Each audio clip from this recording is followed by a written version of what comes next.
በወንጀል የተገኘ ንብረትን ህጋዊ ማስመሰልና ሽብርተኝነትን በገንዘብ መርዳትን የሚመረምር ሰው በምርመራ ወቅት ከአቅሙ በላይ በሆነ ምክንያት ከግድያ ውጪ የትኛውንም አይነት ወንጀል ቢፈጽም ተጠያቂ የማያደርግ አዋጅ በትላንትናው ዕለት በተካሄደው የህዝብ ተወካዮች ምክር ቤት 37ኛ መደበኛ ስብሰባ መጽደቁ ይታወቃል። የአዋጁን መጽደቅ ተከትሎ ከፍተኛ የሰብአዊ መብት ጥሰት እንዲፈጸም ይሁንታ የሚሰጥና የዜጎችን መብት የሚጋፋ ነው ሲሉ የተለያዩ አካላት ከፍተኛ ትችት እየሰነዘሩ ይገኛሉ። ጣቢያችን ኤንቢሲ ኢትዮጵያ ቴሌቪዥን በጉዳዩ ላይ ዝርዝር ማብራሪያዎችን የጠየቀ ሲሆን የአዋጁ መነሻ ምክንያት ምንድነው? አስፈላጊነቱስ ከምን የመነጨ ነው ሲል ጠይቋል። የሽብርተኝነት ጉዳይ ይሄ አንቲ መኒ ላውንደሪ ጉዳይ አገራትን ሊያናጋ የሚችል በጣም ከፍተኛ ወንጀል ስለሆነ በአንድ አገር ውስጥ ብቻ ተወስኖ የሚቀር ስላልሆነ ዓለም አቀፍ ወንጀል ነው የሚባለው ለዚህ ነው። ስለዚህ ኢመደበኛ የትብብር ማዕቀፍ የህጋዊ እውቅና እንዲያገኝ ለማድረግ ነው። ሁለተኛ አስፈላጊ የሆነበት ዋና ምክንያት ተጠቃሚ ባለቤቶች በአግባቡ መለየት የሚገባቸውን እንዲለዩ በግልጽ በዚህ አዋጅ ውስጥ ለማካተት ነው። ተጠቃሚ የሆኑ ባለቤቶች ስንል እንግዲህ በአዋጅ ውስጥ ተካቷል። ይሄ ወንጀል ማንም ህጋዊ የተሰጠው በኢትዮጵያ ውስጥ ህጋዊ ሰውነት ያለው አካል ተጠቃሚ ባለቤቶችን የመለየት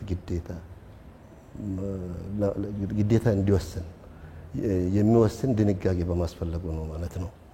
ሌላው እንግዲህ ህገወጥ የገንዘብ ዝውውርን ለመከላከል ድንበር ተሻጋሪ ገንዘቦችን መግለጫ የመስጠት ግዴታ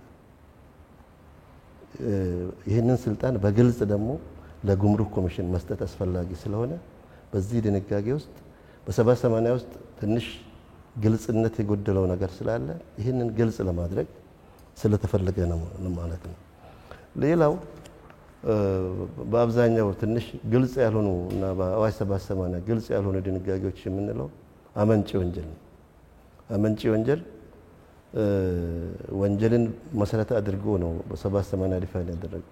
ስለዚህ እሱ ወንጀሉን ለመክሰስም በጣም አስቸጋሪ ስለሆነ በግልጽ መቀመጥ ስላለበት በዚህ በማሻሻያ አዋጅ ውስጥ በግልጽ እንዲቀመጥ ተደርጓል ማለት ነው። ይህ በሽፋን ስር የሚደረግ ምርመራን እንዲያስፈጽም ለተመደበው ሰው የሚሰጠው መብት የሚመረመረውን አካል ሰብአዊና የመኖር መብትን ሊጋፋ የሚችል ነው። ይህ ከህጋዊ የዜጎች መብት አንጻር አይጣላም ወይ? ለመሆኑስ ሽፋን መስጠት በራሱ ምን ማለት ነው ስንል ማብራሪያ ጠይቀናል።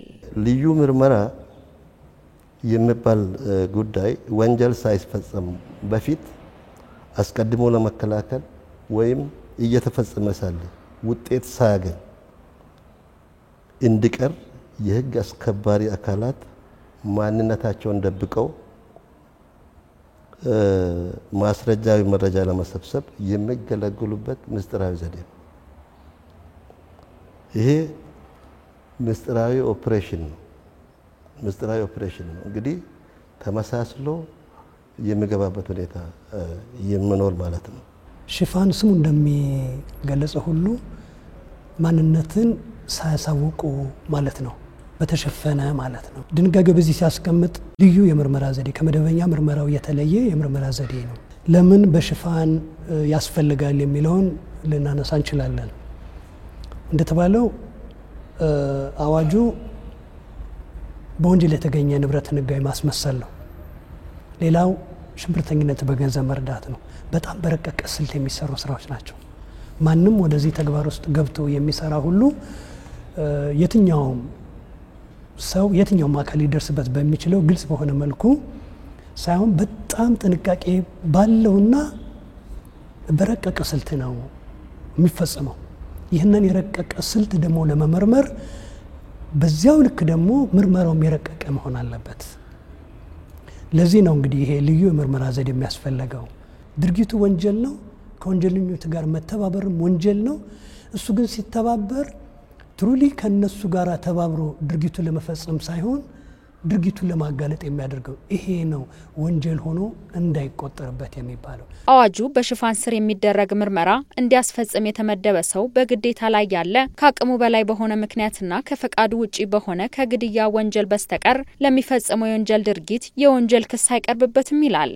ይህ ወንጀል ሰርቶ አለመጠየቅ በህገ መንግስቱ ካለው ህግ ጋር አይጋጭም ወይ ስንል ላቀረብነው ጥያቄ አዋጁ በምርመራ ሂደት መርማሪው የወንጀሉ ተባባሪ ቢሆን እንኳን ከግድያ በስተቀር ወንጀል ሆኖ እንዳይቆጠርበት ማድረጉ ዓላማው የሽብር ወንጀል መከላከል በመሆኑ ማዕቀፉ መርማሪው ወንጀል ሆኖ እንዳይቆጠርበት መብትን እንዲሰጠው አድርጎታል ብለውናል። ይሄ ልዩ የምርመራ ሂደትም የሚታዘዘው በፍርድ ቤት ስለሆነ በጣም አሳማኝ የሆነ ምክንያት ሲፈጠር ብቻ ነው ፍርድ ቤቱ ለዚህ ሰው ልዩ የምርመራ ድርጊት የሚፈቅድለት ሂደት የሚፈቅድለት። እሱም ደግሞ የማንኛውም ሰብአዊ መብትን የሚጥስ የሌሎችን ሰብአዊ መብት በሚጥስም አይደለም የሚሆነው የሚፈጸመው። ስለዚህ የሰዎችን መብት ይጥሳል የሚለው ነገር አይኖርም። በዚህ ወንጀል ድርጊት ላይ ያሉ ሰዎች ግን በህግ ተጠያቂ ሲሆኑ ያንን ንብረታቸው የነሱ ንብረት አይደለም፣ የህዝብና የመንግስት ንብረት ነው የሚሆነው። እንደገና ሀብቱን የሰበሰቡበትም ድርጊት በራሱ የወንጀል ድርጊት ነው። ይሄን ነው በልዩ ምርመራው ለማውጣት የሚፈለገው። ልዩ ምርመራ የሚደረግበት ሂደት እንደ ወንጀል ሊቆጠርበት አይገባም። ተመሳስሎ እኮ ማንነቱን ደብቆ የሚያደርገው ወንጀሉን ለመከላከል ለመቆጣጠር ወይም ወንጀለኛውን ለመለየት ነው። ይሄ ደግሞ የዜጎችን መብት የሚጋፋ አይደለም። የዜጎችን መብት ይጋፋል ብሎ የሚያነሱት አዋጁ በትክክል የዜጎችን መብት ለማስጠበቅ አንደኛ እኛ በሀገራችን ልዩ ያደረግነው ሳይሆን አገራት ሽብርተኝነትን ለመዋጋት ለመቆጣጠር ጠንካራ ህግ ያወጡ አገሮች ጋር እኩል የሚያደርግ ድንጋጌ ነው። የተፈጻሚነት ወሰኑን በተመለከተ ማብራሪያ የጠየቀን ሲሆን አዋጁ ሽብርተኝነትን በገንዘብ የደገፉ ግለሰቦችን በህግ ለመጠየቅ በውጭ ሀገራት የሚገኙ ተቋማትን ጭምር ግዴታ የሚጥል መሆኑንና በዓለም አቀፍ ትብብር መስራት የሚቻልበት መንገድንም ያካተተ እንደሆነ ተብራርቷል። ኢትዮጵያ ከፈረመቻቸው ዓለም አቀፍ የሰብአዊ መብት ስምምነቶች አንጻር ወንጀልን እንደ ወንጀል የማይቆጥርና ለመርማሪው አካል የሌላኛውን ሰብአዊ መብት የሚጋፋ አዋጅ ማጽደቅ ተጠያቂ አያደርግም ወይ ብለን ላቀረብነው ጥያቄም እንደዚህ አይነት አዋጅ በተለይ ሽብርን ለመከላከል ለሀገራችን ያስፈልጋታል፣ ከስምምነቶቹ ጋር አጣጥሞ ለማስኬድም ስራዎች እየተሰሩ መሆኑን ገልጸውልናል።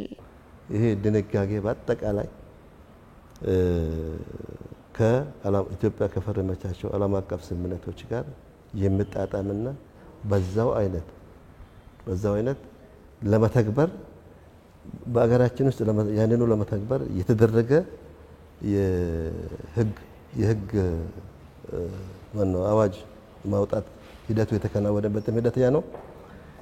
አደረጃጀቱም ያንን ስምምነት ከግብ ሊያደርስ በሚችል መልኩ ስለሆነ በጣም የተጣጣመና ጥሩ አዋጅ ነው ለማለት ነው። አዋጁ ዋናው ዓላማው ሽብርተኝነትን መዋጋት መሆኑን ያነሱልን ያነጋገርናቸው አካላት ጉዳዩን በተንሸዋረረ መልኩ መረዳት አይገባም ሲሉ አጽንኦት ሰጥተዋል።